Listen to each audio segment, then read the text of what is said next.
মাম্মাম আমরা আজকে ঘুরতে যাচ্ছি। দেখো, 2 দিনের জন্য যাচ্ছি। এই লাগেজটা নামিয়েছি। আর এখানে দেখো, জামা কাপড় পুরো একদম এক খাট হয়ে গেছে।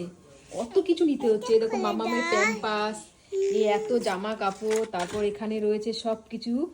আর এখানে রয়েছে খাবারের জিনিস। এই দেখো, মামামের জন্য চাল ডালের গুঁড়ো, আলু, এমনি ডাল, তেল। আর যাতে খাবারটা রান্না করব, এই দেখো এর মধ্যে খাবারটা রান্না করব, সব কিছু নিয়ে আমাদের যেতে হচ্ছে। 2 দিনের জন্য যাচ্ছি, মনে হচ্ছে 1 মাসের জন্য যাচ্ছি। এখানে মাম্মামেরই বেশি জিনিস, সব খাবার এখানে। এত কিছু নিয়ে আমরা বেরোবো। কখন বেরোবো মাম্মাম আমরা? হ্যাঁ, মাম্মাম কোথায় যাবে? মাম্মাম কোথায় যাবে? কি কাজ করছিস তুই এখানে এই ব্রাশ দিয়ে? হ্যাঁ, আর মামামের জন্য নিয়ে নিচ্ছি মুড়ি। মাম্মা মুড়িটা খুব ভালো খায়, তাই ওর জন্য নিয়ে নিচ্ছি মুড়ি। আর এখনো ব্যাগ দেখো কমপ্লিট হয়নি গোছানো, ব্যাগের জায়গায় রয়ে গেছে।